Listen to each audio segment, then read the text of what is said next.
Om Swastiastu. Assalamualaikum warahmatullahi wabarakatuh. Baik, pada kesempatan kali ini, kami akan mempresentasikan mengenai implementasi teori kognitif. Tapi sebelum itu, kami akan memperkenalkan diri terlebih dahulu. Kami dari kelompok 4.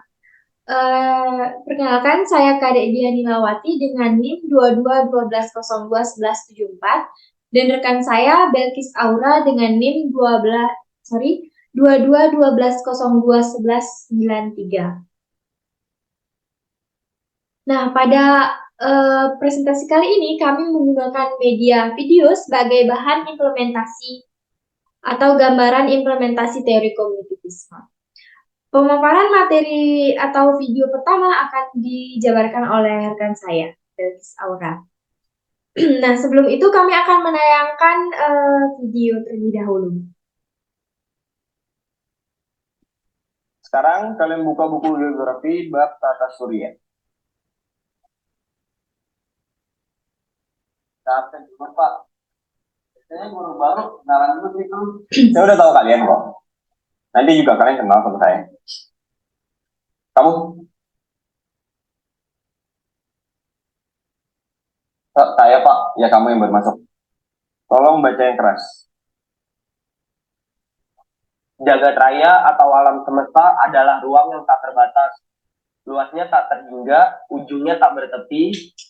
Jagat raya sebagai tempat tinggal makhluk hidup merupakan ruang angkasa yang tetap gelap meskipun di dalamnya terdapat lebih dari 2 miliar galaksi dengan bintang-bintang yang sinarnya kamu paham?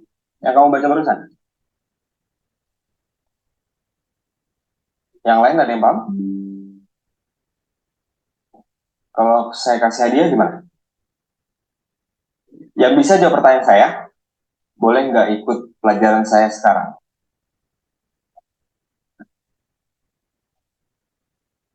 Iya, kamu, Amelia, Pak.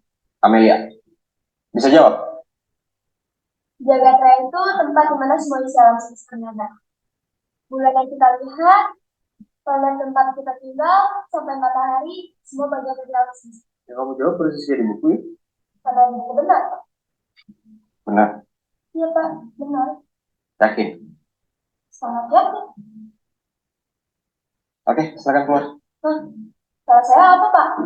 Kamu nggak salah tuh. Eh, kamu yakin kan? Sekarang kamu dapat hadiahnya.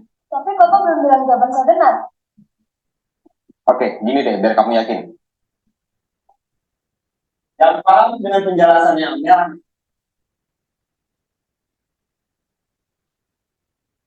Kok pada diem kan ya?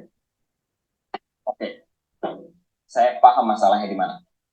Sekarang kalian ambil kertas, lalu gambarkan jagat raya versi kalian. Kalian tuangkan semua imajinasi kalian sebebas-bebasnya. Dan satu lagi, hadiah yang saya bilang tadi masih berlaku. Yang menang boleh nggak ikut pelajaran saya hari ini. Serius Pak, serius. 5 menit mulai dari sekarang. Ayo, digambar sebebas-bebasnya. Jagat raya itu gimana ya?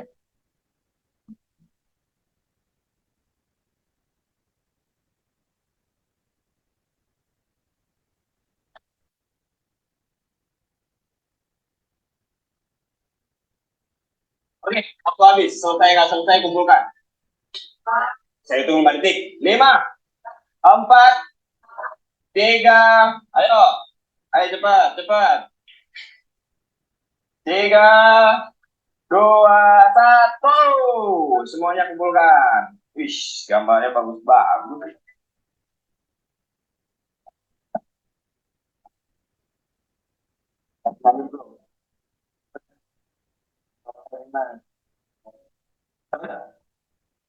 Ini gambar kamu.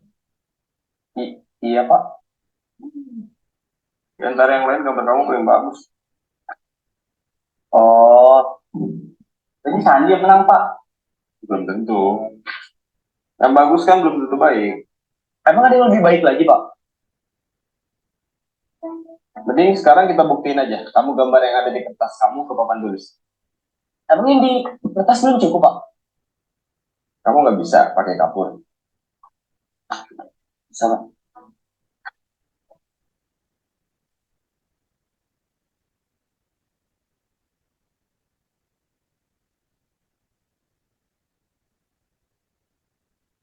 Tapi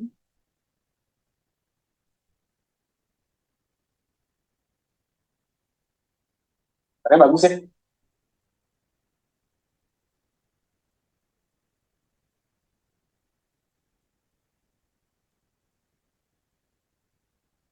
Baik, di sini saya akan menjelaskan dari pengimplementasian video pembelajaran yang sebelumnya kelompok kami telah lakukan.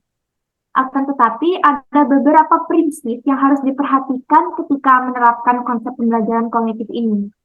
Seperti yang pertama, pada contoh, Pak Sofyan memberi siswa rangsangan yang relevan dan menantang seperti memahami tingkat pemahaman dan kemampuan kognitif mereka dengan menyuruh peserta didik untuk menggambarkan dengan menjabarkan ide para peserta didik mengenai apa itu jagat raya.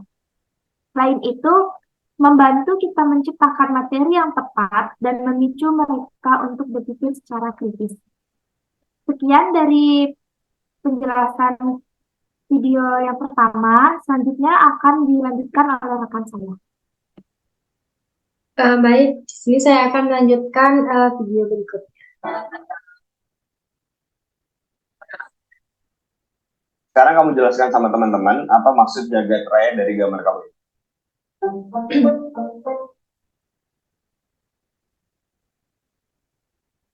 Kamu nggak bisa.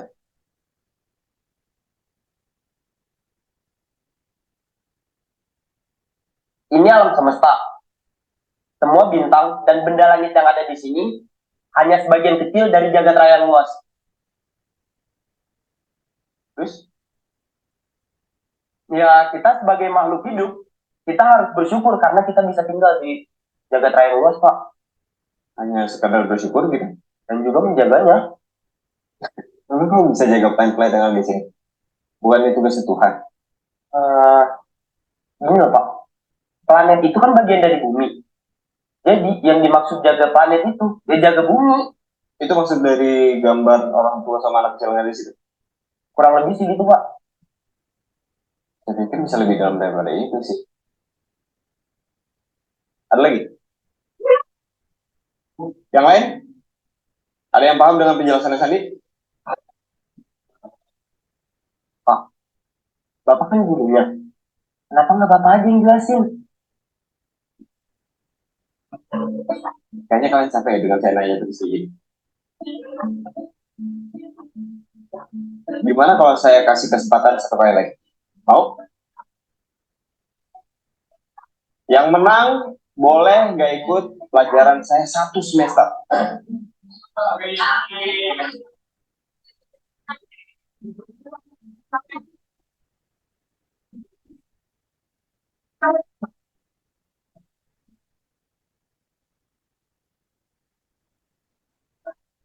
Kelompok lebih dari 5 orang. Minimal satu kelompok itu isinya 4 orang. Nah, di sini selain yang dijabarkan oleh Balkis tadi, penting juga untuk memperhatikan aspek metakognisi dalam pembelajaran. Metakognisi adalah kemampuan untuk mengenali dan mengatur pemikiran kita sendiri. Kemudian, peserta didik perlu dijabarkan strategi belajar yang efektif, seperti pemecahan masalah, refleksi, dan pemantauan diri. Nah, seperti yang Pak Sofyan tadi lakukan, ia mengajukan beberapa pertanyaan kepada siswa yang di depan tadi, yaitu Sandi, sebagai bahan atau media refleksi dan evaluasi kepada Sandi agar ia mengetahui seberapa dalamkah pengetahuan ia mengenai materi yang terkait. Dan di sini juga Pak Sofyan membentuk siswa menjadi beberapa kelompok untuk menciptakan pembelajaran yang lebih efektif. Dengan tujuan agar siswa dapat memecahkan masalah dan berdiskusi mengenai pemahaman satu sama lain. Demikian penjelasan saya mengenai video sebelumnya. Selanjutnya akan dijelaskan oleh Belkis.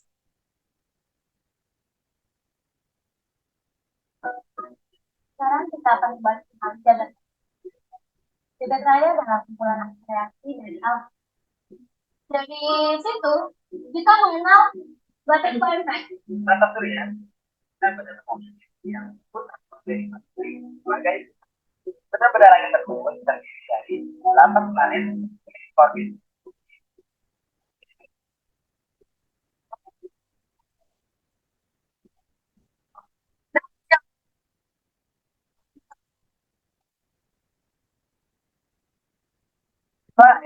Adalah benda lain tidak mengeluarkan. Dia berpendapat bahwa hentakan kecil kayak kupu-kupu di hutan Amazon dapat mengakibatkan tornado di sana. Bisa dibilang butterfly effect adalah sebuah metafora yang setiap tindakan kecil dapat menimbulkan konsekuensi sebentar. Alam. Kami dari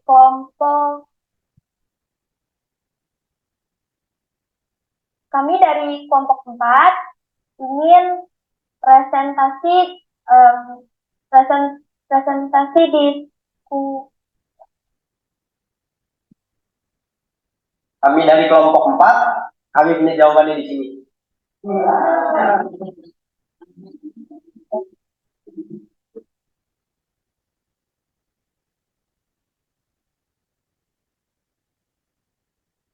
Jagat Raya. Jagat Raya adalah anak kecil di gambar itu.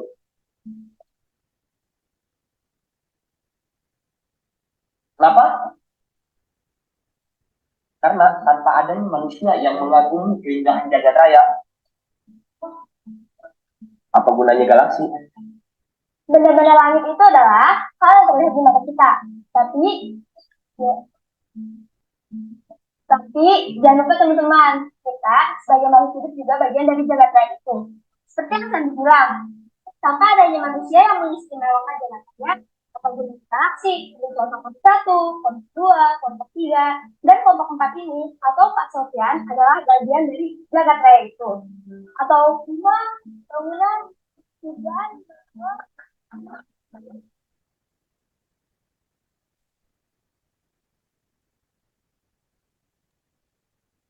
Baik, teman-teman. Dalam video kali ini, pengimplementasian konsep belajar kognitif itu lebih mengimplementasikan pentingnya untuk memanfaatkan teknologi dan alat bantu pembelajaran yang sesuai. Teknologi dapat memberikan interaksi yang lebih mendalam dengan materi yang telah dilakukan oleh Pak Sofian, dengan mengaktifkan pemrosesan informasi yang lebih baik dan memungkinkan peserta didik untuk belajar secara kolaboratif. Pak Sofian di sini hanya ingin menggali Pak Sofian di sini hanya ingin menggali pemahaman yang telah dipahami oleh para peserta didik dengan menggabungkan ide-ide para peserta didik dengan kelompok-kelompoknya, hingga mereka diberikan untuk kesempatan belajar mempresentasikan pemahaman atau ide mereka agar menuaikannya secara kritis. Selain itu, pendekatan ini mengakui bahwa setiap individu memiliki kemampuan kognitif yang unik. Selanjutnya akan dilanjutkan oleh rekan saya.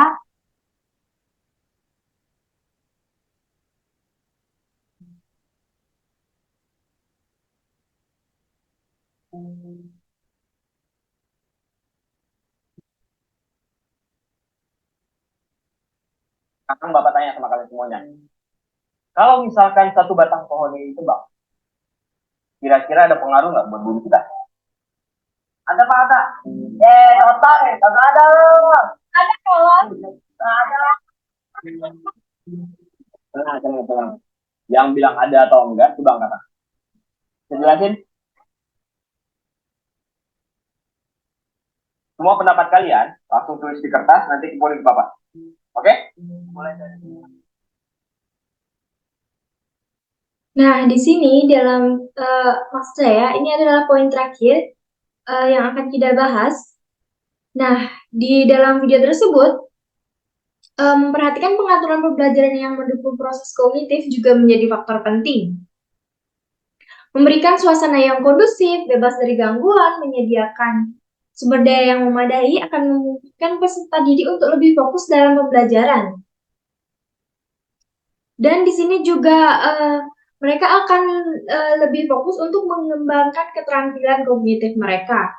Seperti yang di video, Pak Sofyan berusaha menciptakan situasi yang kondusif dengan cara belajar di luar kelas, yakni yang beda dari biasanya pembelajaran monoton, yakni belajar di dalam kelas atau di dalam ruangan. Nah, di sini juga Pak Sofyan berusaha menciptakan pembelajaran yang lebih bermakna dengan cara mengaktifkan atau mengefektifkan pembelajaran dengan cara membangun siswa agar lebih aktif dalam pembelajaran. Dan di sini juga Pak Sofyan berusaha menerapkan teori kognitivisme dalam menggunakan benda-benda konkret.